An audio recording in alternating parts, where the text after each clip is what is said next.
రూపాయలకే L1 అంటూ నెయ్యి కాంట్రాక్ట్లు ఇచ్చుకొని ఎంత ఘోరమైన ఆట ఆడుకున్నారో ఇవాళ వివరంగా మనం ఒక్కసారి చూద్దాం. రివర్స్ టెండరింగ్ అడ్డం పెట్టుకొని కాంట్రాక్ట్లో అడ్డంగా దోచేశారా అప్పటి టీటీడీ బోర్డు? వాస్తవం, దోచేశారు. తమకు కావాల్సిన ఒక 7-8 సంస్థలను పెట్టుకొని వాటినే L1 L2 అంటూ వాటికి టెండర్లు ఇస్తూ 5 ఏళ్ళు టీటీడీ టెండరింగ్ రివర్స్ టెండరింగ్ అంటూ ఒక డ్రామా నడిపిందా? వాస్తవం.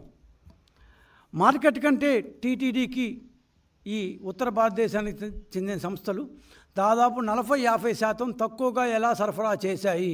దీంట్లో కమిషన్లు ముట్టాయా? టీటీడీ బోర్డులో ఉండేవారికి, టీటీడీ చైర్మన్లకి, టీటీడీ ఈఓలకి ఖచ్చితంగా ముట్టాయనే తెలుస్తోంది. వాస్తవం.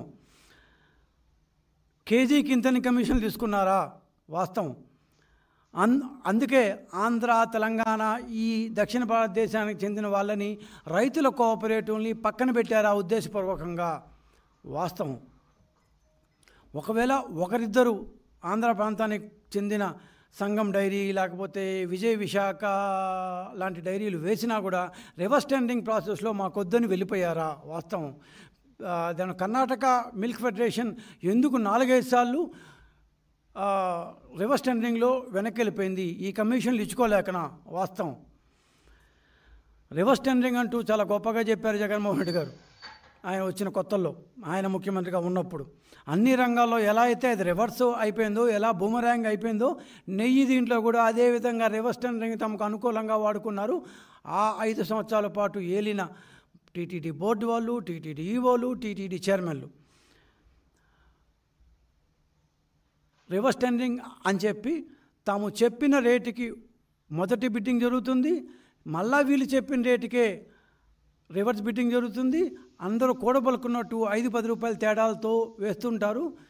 దీన్ని రివర్స్ బిడ్డింగ్ అయ్యారు. మనం చాలాసార్లు వీళ్ళు సిండికేట్ అయిపోయారా అని చాలాసార్లు ఆ మాట వింటుంటాం. ఖచ్చితంగా ఈ నెయ్యి విషయంలో దేవస్థానంలోని కాంట్రాక్టర్లు, దేవస్థానంలోని ఉద్యోగులు, అప్పటి కొంతమంది ఉద్యోగులు, కొంతమంది ఆఫీసర్లు, కొంతమంది బోర్డు సభ్యులు, ఈఓ, చైర్మన్లు కలిసి ఒక ఉమ్మడి కుటుంబం మారి, బాగా కృష్ణవంశీ గారు ఉమ్మడి కుటుంబం మారి, అంతా నీకది నాకిది, ఈసారి నువ్వు తీసుకో, ఈసారి నేను తీసుకుంటా, ఈసారి నువ్వు L1గా ఉండు, ఈసారి నేను L2గా ఉంటాను, ఈసారి నువ్వు 13 లక్షల కేజీలు తీసుకో, ఈసారి నేను లాస్ట్ టైం వాడికి ఇచ్చాం కదా, ఈసారి ఒక బోలే బాబా ఉన్నారా వాడిని పిలుస్తాను రా ఈసారి.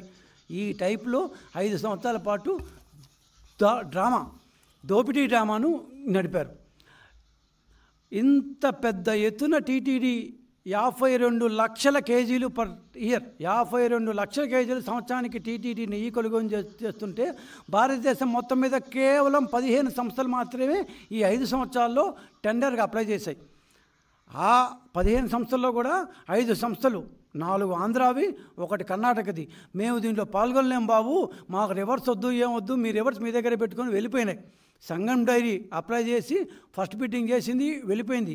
విజయ్ విశాఖ వచ్చింది, వెళ్ళిపోయింది. ఆ తర్వాత బెంగళూరు మిల్క్ ఫెడరేషన్ వచ్చింది, వెళ్ళిపోయింది.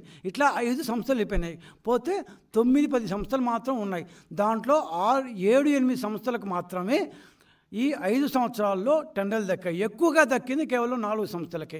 ఈ 4 సంస్థల్ని అటు ఇటు వాడికి L1, వీడికి L2, వాడికి L2, నెక్స్ట్ టైం వాడికి L1, ఈ 4 సంస్థలతోనే డ్రామా మొత్తం నడిపారు.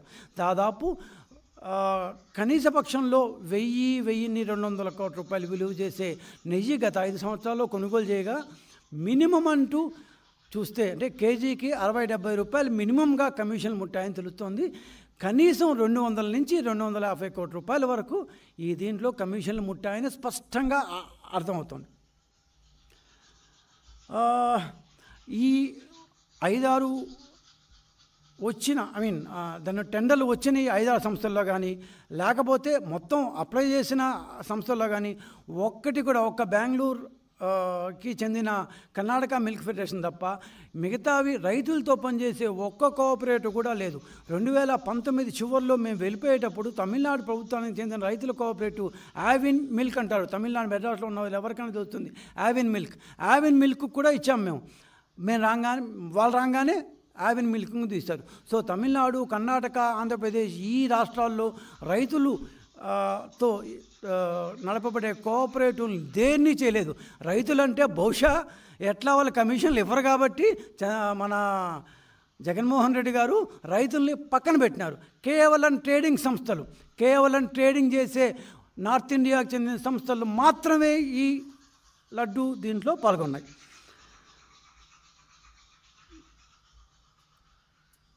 సో ఈ 5 సంస్థల్లో 5-6 సంస్థలతో మాత్రమే రివర్స్ టెండరింగ్లో చేసి ఏ విధంగా చేశారు అనేది మనం కానీ చూస్తే, బేసిక్గా స్థూలంగా దీన్ని టైటిల్ ఏమవుతుందంటే నెయ్యిలో రివర్స్ టెండరింగ్ బోగస్. నెయ్యిలో రివర్స్ టెండరింగ్ అనేది కేవలం బోగస్.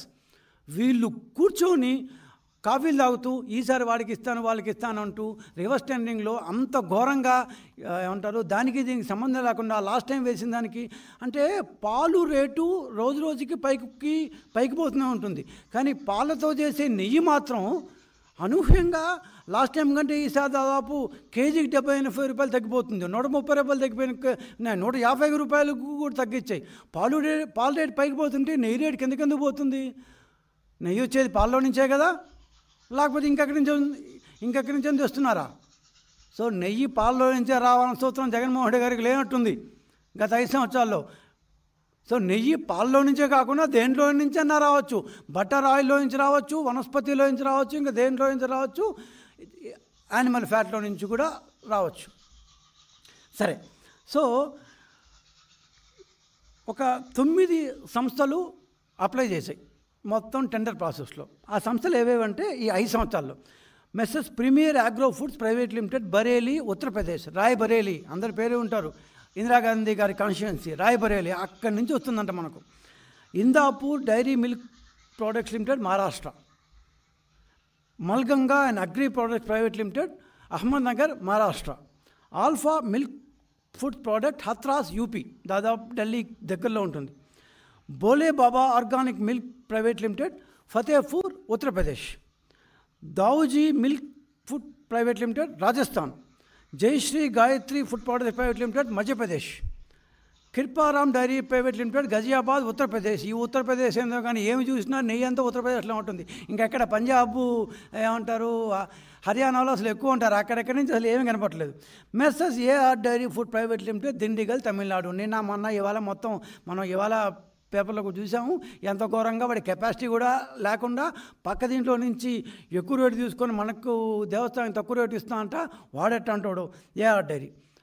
ఈ 9 ఉత్తరా సంస్థలు కాకుండా దేవస్థానంలో ఒక పాలసీ ఉండేది, మా హయాం నుంచి ఉండే ఆ పాలసీ ఏంటంటే, లోకల్ సంస్థలకు కూడా మనం నేషనల్లో ఒకవేళ వాళ్ళు పోటీ పడలేకపోతే లోకల్ సంస్థలకు కూడా ప్రాధాన్యత ఇవ్వాలి అని చెప్తూ 800 కిలోమీటర్లు అంటే తిరుమల గుడికి 800 కిలోమీటర్ రేడియస్లో ఉండే సంస్థలకు ప్రాధాన్యత ఇవ్వాలి అంటే ఒక రూల్ ఉండేది. సో ఆ రూల్ ప్రకారం నెల్లూరుకు చెందిన Vaishnavi food specialities private limited, Nellore. ఇది ఎలాంటి సంస్థో నాకే తెలియదు, కానీ ఈ సంస్థకి గత 5 సంవత్సరాలుగా ఇస్తూనే ఉన్నారు.